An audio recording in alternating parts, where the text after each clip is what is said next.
우리는 계속해서 오늘 만나는 예수님 시리즈 말씀을 함께 살펴보고 있습니다. 우리가 하나님을 어떻게 만날 것인가, 그리고 특별히 오늘은 오직 말씀으로만이라는 제목으로 여러분들과 함께 은혜를 나누고자 합니다. 지금 우리는 큰 시험의 시간을 지나가고 있습니다. 일본과 중국, 한국뿐만 아니라 전 세계가 코로나 바이러스로 인해서 확산되고 또 그 때문에 많은 사람들이 움츠러드는 이런 시간을 보내고 있는 것 같습니다. 대부분은 좀 가벼운 증상으로 넘어가고 회복된다고 하지만 여전히 생명이 위협받고 계시는 분들, 그리고 이미 그 생명을 빼앗긴 분들에 대한 안타까운 소식도 계속해서 들려오고 있습니다. 그렇기 때문에 우리 그리스도인들은 이 시대를 책임지고 영혼들을 책임지는 기도를 멈추지 말아야 할 줄로 믿습니다. 근데 문제는 지금 우리 그리스도인들조차도 마음의 염려와 두려움이 가득히 지배하는 분들이 계시다는 거예요. 그래서 하나님 앞에 나와서 예배드리는 것조차도 조심스럽기도 하고, 그리고 마음처럼 쉽지 않은 시간을 보내고 있습니다. 평소에 우리가 의식 없이 호흡을 했는데 이 호흡하는 것이 얼마나 귀한 것인지, 자유롭게 숨을 내쉬고 들여 마실 수 있는 게 얼마나 감사한지를 비로소 우리는 깨닫게 됩니다.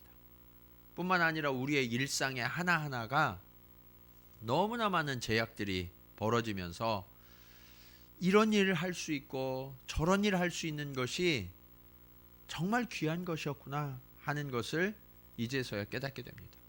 신앙적으로도 하나님 앞에 나와서 예배드리는 것이 얼마나 감사한 일인지, 오늘 저와 여러분이 그전보다 조금 더 간절한 마음으로 하나님 앞에 예배드리는 시간이 되기를 축원합니다.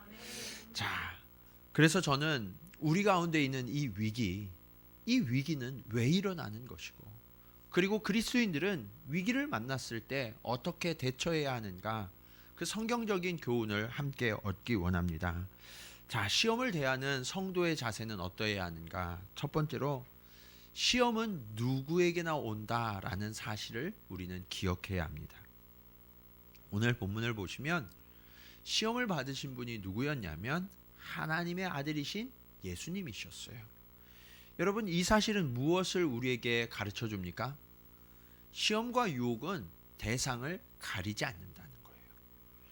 우리가 신앙생활을 오래 했다고 그래서, 또 믿음이 좋다고 그래서 시험이 우리를 건너가는 게 아니라는 거죠. 오히려 성경을 보시면 하나님의 사람들이, 하나님이 사명을 맡기신 사람들이 보통의 사람들은 감당하기 힘든 시험과 유혹들을 받는 경우가 훨씬 더 많았다라는 것을 성경은 말씀하고 있어요.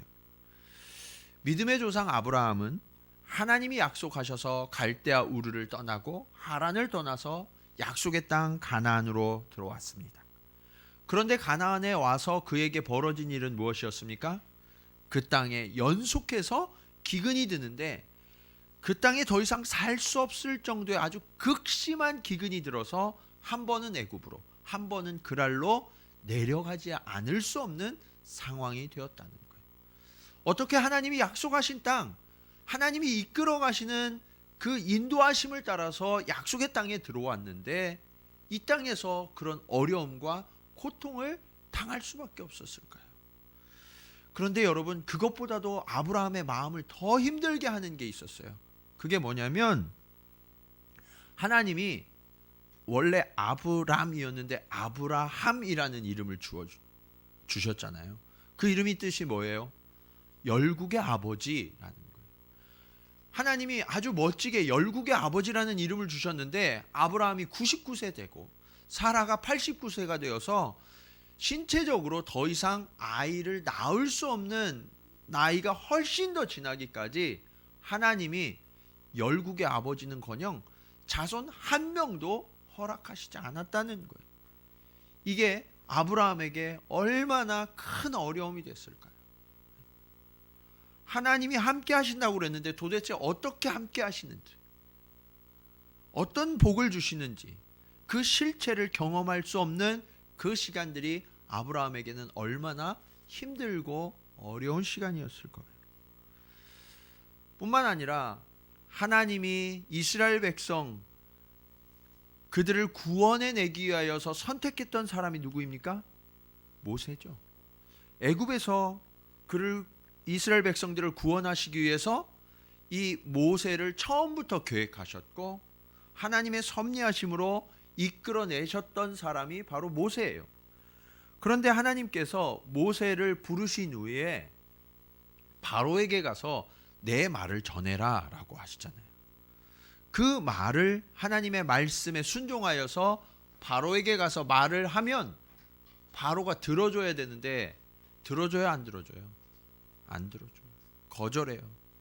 오히려 거절할 뿐만 아니라 모세가 전한 그 말 때문에 바로가 화가 나서 이스라엘 백성들을 훨씬 더 학대하고 핍박하기 시작하죠. 모세의 마음이 얼마나 고통스러웠을까요? 사람들로부터 얼마나 많은 원망과 원성을 사야만 했을까요? 이것을 10번이나 반복해야 했어요. 그렇게 해서 간신히 이스라엘 백성들을 끌고 나왔는데 하나님이 약속의 땅 가나안에 바로 들여보내주시면 좋았는데 그렇게 하지 않으시고 어떻게 하셨어요? 어디로 지나게 하셨어요? 광야를 지나게 하십니다. 그것도 하루 이틀도 아니고 얼마 동안요? 40년 동안이다. 출애굽하자마자 뒤에는 바로의 군대가 몰려오는데 앞에는 홍해가 막아섭니다. 하나님이 기적으로 말미암아서 그곳을 건넜어요. 건넜는데 광야니까 날마다 먹고 사는 문제가 그들을 힘들게 해요. 물이 없어서 얼마나 많은 고난의 시간들을 보내는지 몰라요. 하나님이 부르셔서 하나님을 만나려고 시내산에 올라갔죠. 시내산에 갔다가 내려오니까 이스라엘 백성은 밑에서 뭐 하고 있었어요? 금송아지를 만들어 놓고 우상 숭배를 하고 있었어요. 모세의 마음이 얼마나 고통스럽고 힘들었을까요? 하나님의 사명을 받았고 하나님의 인도하심을 받고 있지만 순간순간이 고통이었고 시험이었을 거예요. 이스라엘 백성들을 위해서 중보하고 눈물을 흘렸는데 이스라엘 백성들은 날마다 거절하고 배반해요. 심지어 몇 번은 돌을 들어서 쳐 죽이려고 하는 위기의 순간을 만나기까지 했습니다. 게다가 오늘 본문의 말씀을 보시면 하나님의 아들이신 예수님도 시험을 당하고 있어요. 그런데 그 예수님이 시험을 당하신 시기가 언제였어요? 지난주에 우리가 살펴봤잖아요. 침례 받으시고 물 위에서 올라오신 직후예요. 물 위에서 올라오실 때 성령이 임하셨어요. 사람들이 다 놀랄 위대한 사건 직후에 오히려 마귀에게 시험을 받으셨다라고 말씀하고 있죠. 예수님이 시험을 받으시는 장소가 어디예요? 광야. 그런데 이 광야로 누가 끌어내셨어요? 성경에 보면 성령이 이끌어내셨다라고 말씀합니다. 여러분 어떻게 이럴 수가 있어요? 성령께서 예수님을 이끌어내셨으면 거기에서부터는 은혜가 있고 축복이 있고 행복이 있어야 되잖아요. 그런데 어떻게 이 고통스러운 사단의 시험을 당하셔야만 했을까요? 여러분, 이 사실은 우리에게 무엇을 말해줍니까? 하나님의 사람도 누구에게나 시험이 일어난다는 거예요. 고난과 환난이 다가온다는 거예요. 어떤 분들은 고난을 당하고 환난을 당하면 내가 하나님 앞에 범죄해서 허물이 많아서 하나님이 이런 시험을 내리신다라고 생각하는 분들이 계세요. 또 옆에 계신 분들이 뭐라고 해요? 당신 혹시 하나님께 잘못한 거 없어? 당신이 무슨 문제가 있으니까 하나님이 이렇게 벌하시는 거 아니야? 라고 이야기하는 욥의 친구들과 같은 그런 친구들도 우리 주위에 생겨나죠. 그런데 오늘 제가 언급한 성경의 인물들을 보면 죄가 많아서 그런 게 아니에요. 문제가 있어서 그런 게 아닐 수도 있다는 거예요. 믿음이 약해서 그런 게 아닐 수 있다는 거예요. 그렇다면 왜 이런 일이 우리에게 일어날까요? 그것은 오늘 예수님께 마귀가 직접 다가와서 시험하는 그 이유를 알면 이 문제가 해결될 수 있어요. 왜 그러냐? 지금 예수님이 이곳에서 하나님의 나라를 이루시려고 하잖아요. 하나님의 구원이 온 백성에게 임하는 순간이 시작되고 있잖아요. 이것을 그냥 두면 어떻게 돼요? 마귀는 혼자 멸망하게 되는 거예요. 그러니까 마귀는 어떻게 해서라도 하나님의 나라가 이 땅에 도래하는 것을 막아야 되는 거예요. 자신이 빼앗은 그 사람들이 하나님께로 다시 돌아가는 것을 어떻게든 막아서기 위하여서 지금 주님을 막아서고 유혹하고 시험하고 있다라는 사실을 우리는 간파해야 돼요. 지금 결정적인 순간 앞에 놓여 있었던 거거든요. 마찬가지로 저와 여러분이 하나님의 사람으로서 하나님의 부르심을 받고 하나님의 사명을 감당하려고 할 때 동일한 위협이 마귀의 나라에 일어나게 돼요. 그렇기 때문에 우리가 하나님의 사명을 받고 하나님의 일을 하기로 결단하면 마귀가 여러분들을 그냥 놔둘까요? 그렇지 않아요. 여러분에게 시험이 일어나고 여러분에게 고난이 일어나게 되더라라는 거죠. 오히려 내가 하나님께 속했다고 생각하면서 하나님의 일을 하나도 하지 않는 사람들은 마귀도 그냥 놔둬요. 예, 그 사람 그냥 놔둬도 자기의 나라에 위협이 전혀 되지 않으니까. 그런데 내가 무언가 열정을 가지고 하나님의 나라를 위하여서 헌신하고 섬기려고 하면 그런 변화를 마귀가 용납할 수가 없어서 우리를 시험한다라는 거죠. 그래서 여러분에게 공격이 집중되고 마귀가 여러분을 힘들게 할 때 오히려 내가 하나님의 편에 서서 이 사명을 더 잘 감당해야 되겠구나 하고 깨어서 성령을 구하는 저와 여러분 되기를 간절히 축원합니다. 자, 그런데 마귀가 여러분들을 공격하고 여러분이 집중적인 공격의 대상이 될 때 우리는 두려움이 올 수 있어요. 그렇다고 그래서 우리가 하나님의 편에 서서 하나님의 일을 하는 것을 중단할 수 있어요, 없어요? 그럴 수는 없어요. 그러면 어떻게 해야 할까요?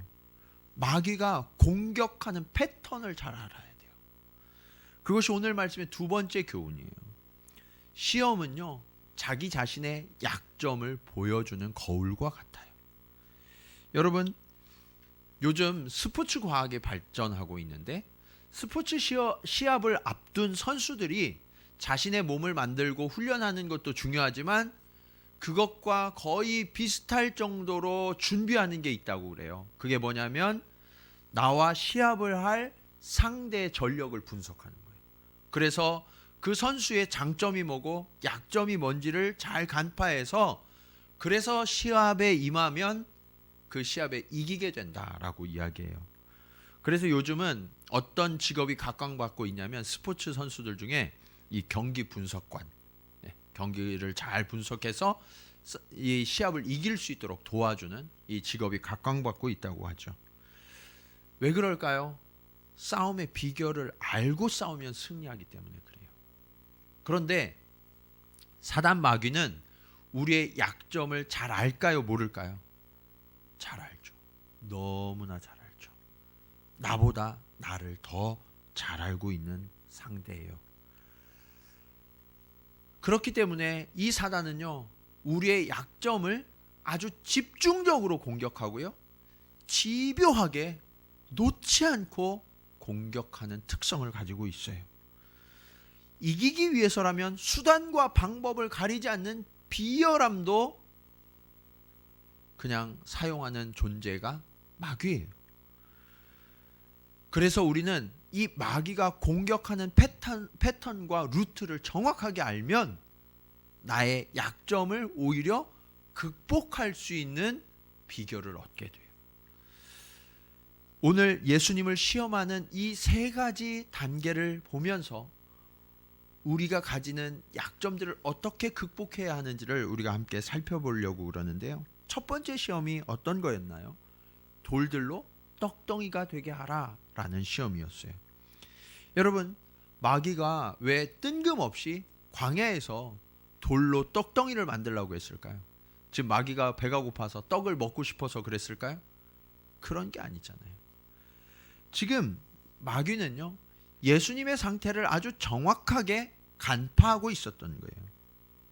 어떤 분들은 예수님이 40일 동안 금식하셨어도 그 예수님이시니까 뭐 마귀쯤은 충분히 이기실 수 있지 않았을까요? 라고 생각하시는 분들이 있어요. 그러나 성경은 그렇게 말씀하지 않아요.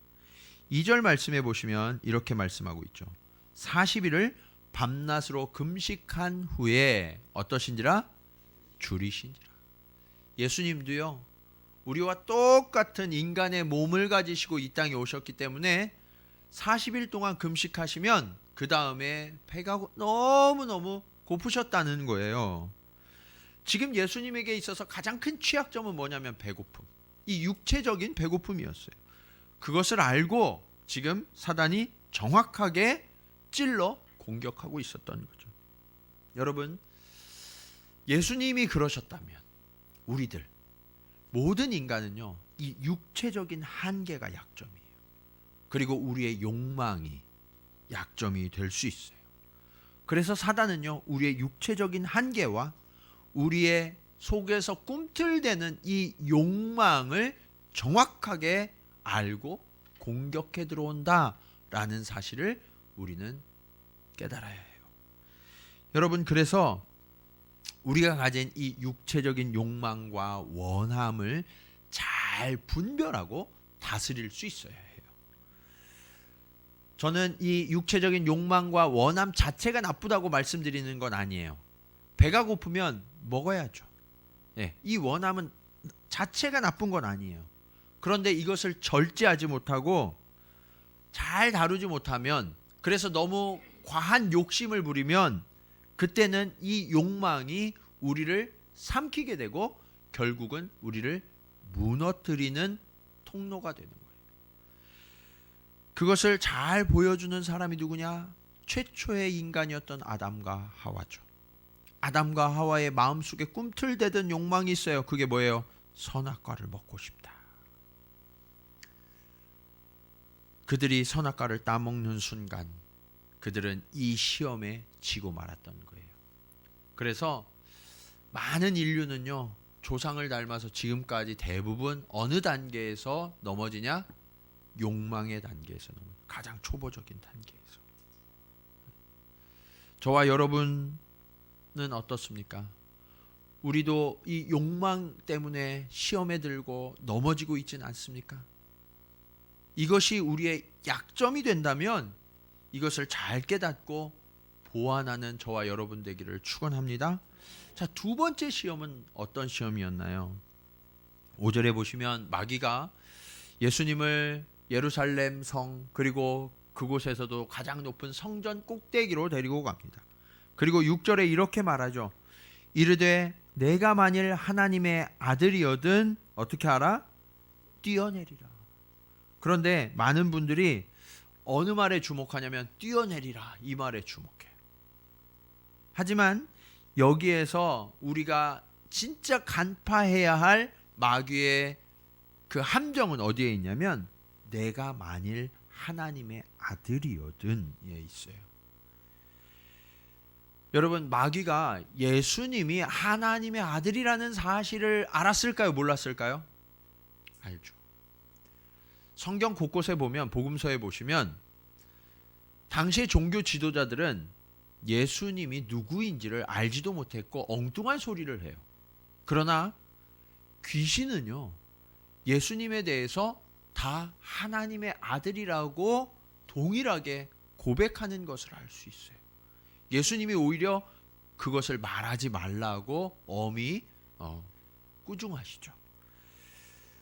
지금 그렇게 잘 알고 있는 마귀가, 예수님이 하나님의 아들이라는 사실을 너무나 정확하게 알고 있는 마귀가 왜 만일 하나님의 아들이어든 성전에서 뛰어내리라 라고 이야기할까요? 이건 도발이에요. 도발. 자존심을 건드리는 거예요. 자존심. 여러분 어때요? 여러분의 존재를 깎아내리면 기분이 좋아요? 나빠요? 나쁘죠. 기분이 몹시 나빠요. 지금 하나님이신 예수님에 대해서 당신이 만일 하나님의 아들이어든 이렇게 이야기하는 것은 예수님의 자존심을 깎아내리는 거예요. 자아에 대한 의심이고 마음에 대한 공격이에요. 여러분 요즘 들어서요, 마음의 문제로 아파하시는 분들이 점점 늘어가고 계시죠. 육체적인 질병을 앓고 계시는 분들도 많지만 요즘 들어서 부쩍 마음의 질병으로 아파하시고 고통받는 분들이 많아지고 있어요. 어떤 분들은 그 마음의 아픔 때문에 누가 무슨 말만 하면 가시돋친 말들, 그런 태도들을 나타내시는 분들이 우리 주위에도 있어요. 또 반대로 누가 조금만 무슨 말을 하면 아주 움츠러들고 저기 숨어서 사람들과 상대조차 하지 않으려고 하는 그런 분들도 계시죠.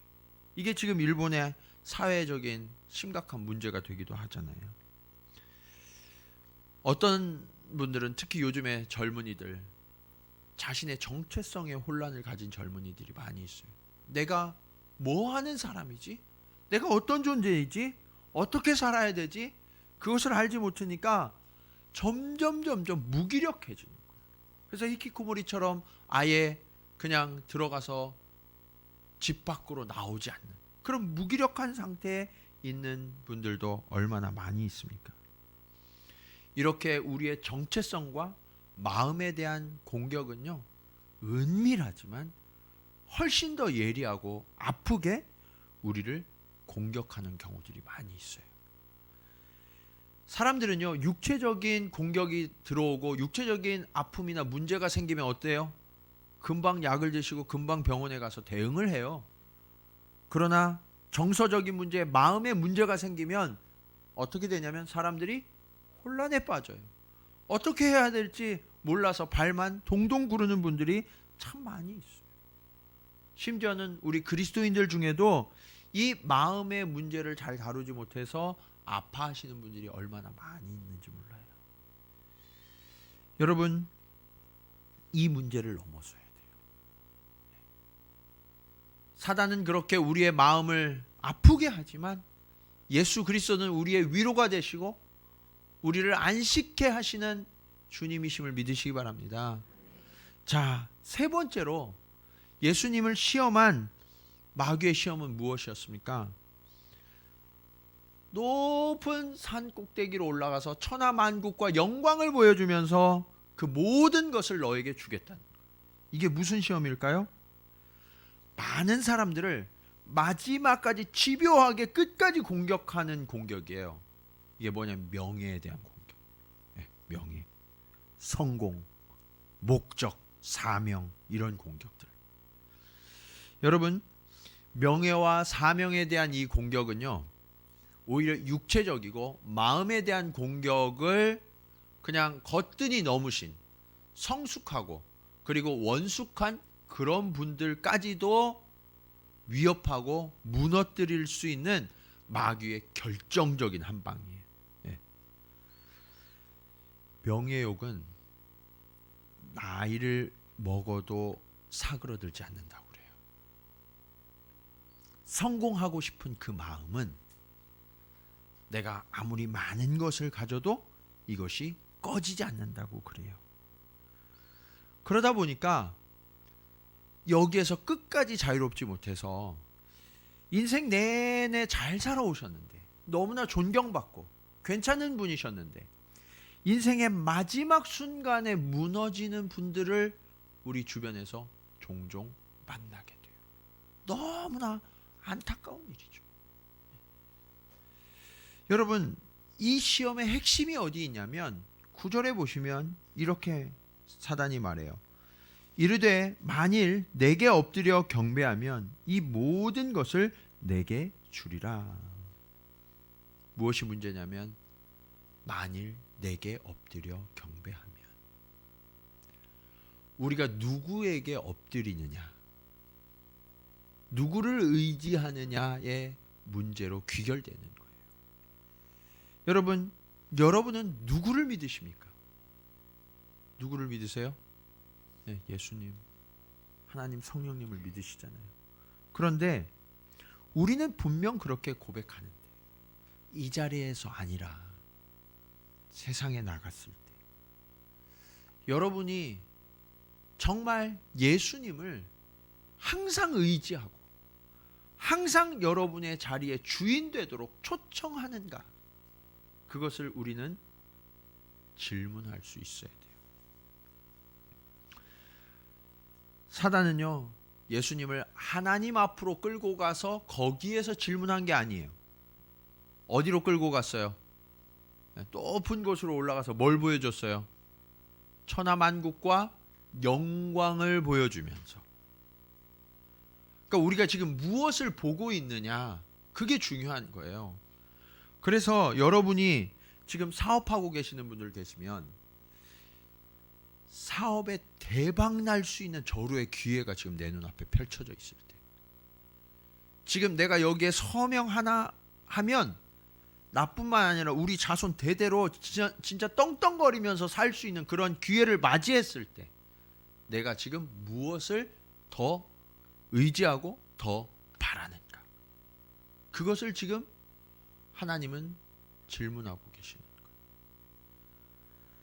직장 생활하시는 분들은 내가 그토록 원하는 자리, 그 직책에 올라갈 기회가 지금 내 눈앞에 딱 펼쳐져 있을 때, 그때 나는 무엇을 더 많이 생각하고 주목하는가?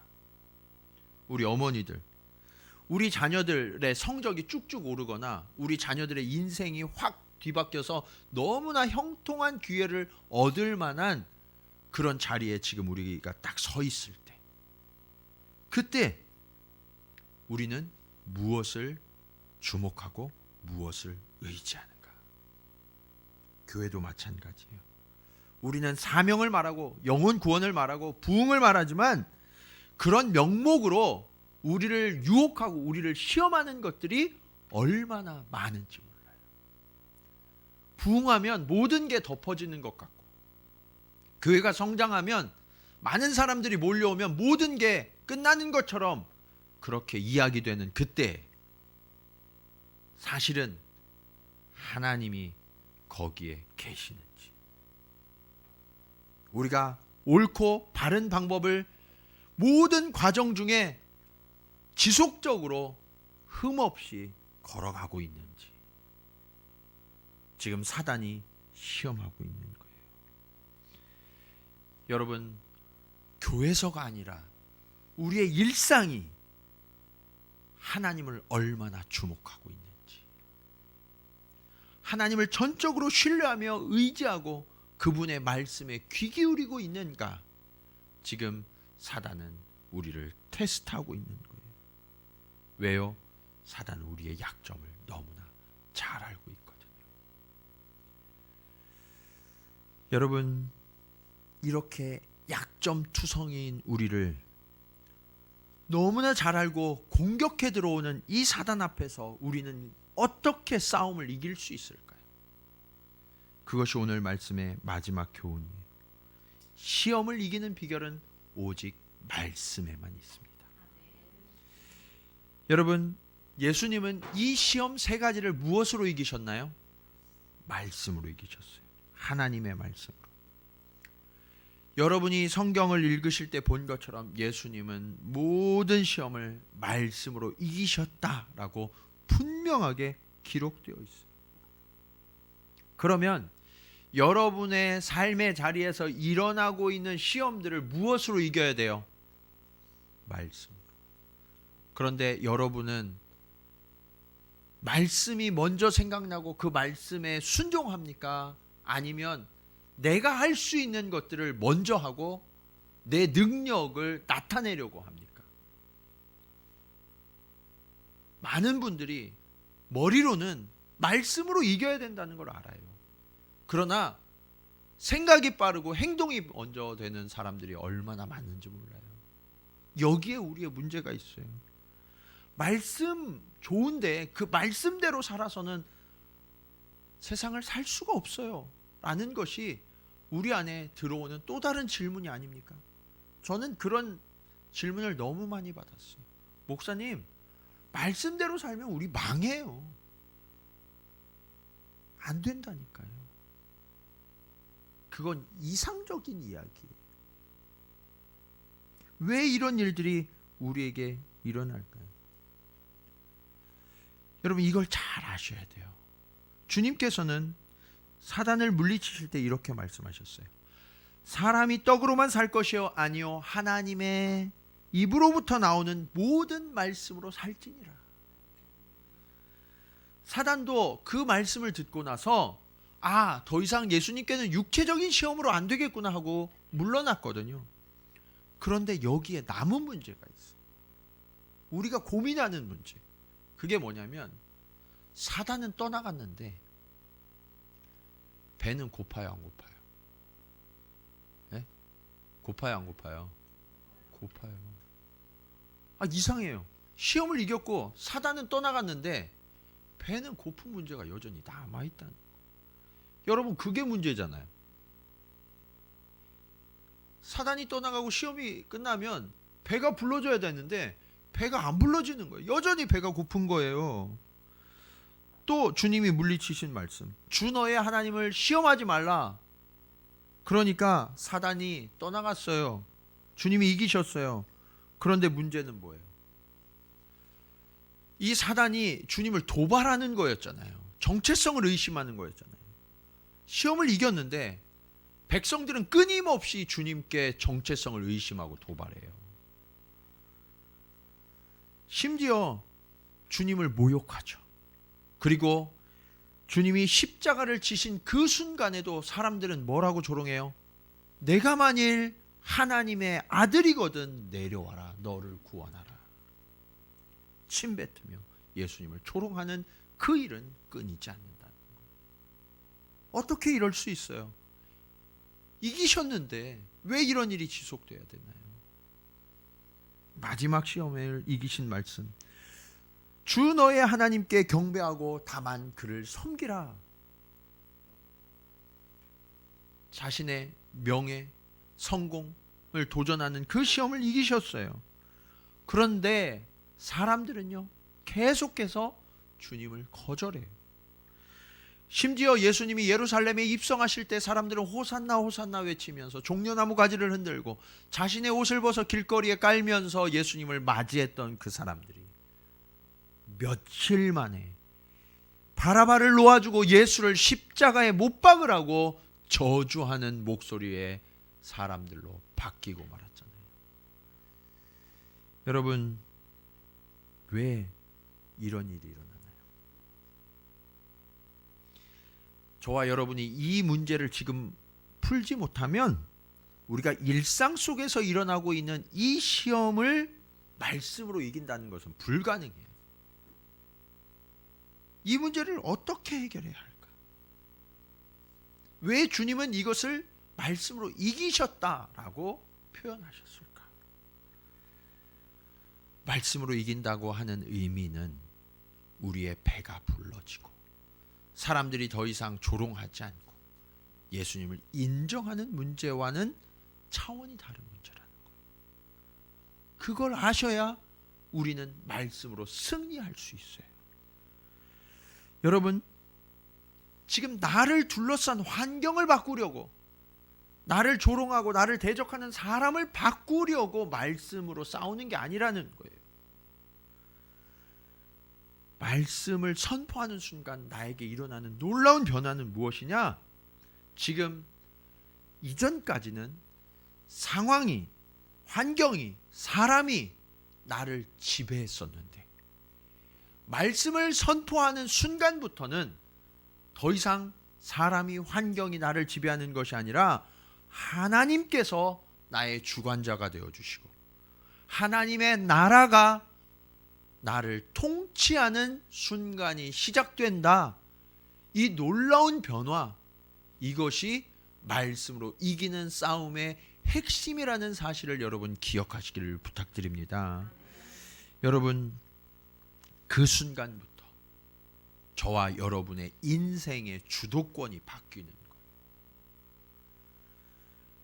그전에는 사단에게 속했어요. 사단이 나의 주인이었어요. 그러나 내가 말씀을 의지하고 하나님을 전적으로 경배하는 순간부터는 나의 주인은 하나님으로 바뀌셨음을 믿으시기 바랍니다.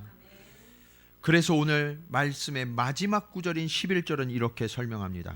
이에 마귀는 예수를 떠나고 천사들이 나와서 수종드니라. 여러분, 마귀가 주도하는 것처럼 보였던 그 시간이 끝났다는 거예요. 이제는 하나님의 나라, 하나님의 시종인 천사들이 나와서 수종드는 그러한 시간이 우리에게 시작되었다. 여러분, 이제 여러분 안에 꿈틀대는 욕망, 인정받으려고 하는 자존심, 자아, 명예, 성공, 이런 것에 주목하고 그것을 따라가는 사단에게 속한 시간을 끝내셔야 돼요. 그리고 이제는 주의 말씀을 붙들고 말씀 앞에 나를 쳐서 복종시킬 때 저와 여러분의 삶이 이제는 하나님의 나라가 역사하는 삶으로 바뀜을 믿으시기 바랍니다. 이걸 분명히 아셔야만 그 순간부터 우리는 말씀의 능력을 신뢰할 수 있게 되고 이 말씀으로 사단과 싸워 이겨 승리하는 자가 되는 거예요. 여러분, 우리가 함께 살펴본 것처럼 시험은 어느 때고 누구에게나 믿음이 강한 자에게도 동일하게 온다는 사실을 기억하시기 바랍니다. 그렇지만 그 시험은 우리가 무엇을 바라고 있는지, 무엇을 의지하고 있는지를 정확하게 보여주는 통로가 돼요. 거울이 돼요. 그 앞에서 내 자신을 환하게 비추어서 이제는 내가 다른 것 의지하지 아니하고 하나님만 의지하는 하나님 나라의 백성 되겠습니다. 나의 욕망이 나를 지배하는 것이 아니라 세상 사람들이 어떻게 보는 그 시선에 따라 움직이는 것이 아니라 하나님의 말씀에 의지하여서 그 말씀대로 살아가는 주의 나라의 백성 되겠습니다. 이것이 우리가 선포하는 말씀이요. 그렇게 선포할 때 저와 여러분의 삶에도 마귀가 떠나가고 천사들이 나와서 수종들며 하나님의 나라가 임하는 그러한 기적을 체험하고 이것이 오늘만이 아니라 날마다 우리 삶의 연속이 되기를 주님의 이름으로 간절히 축원합니다.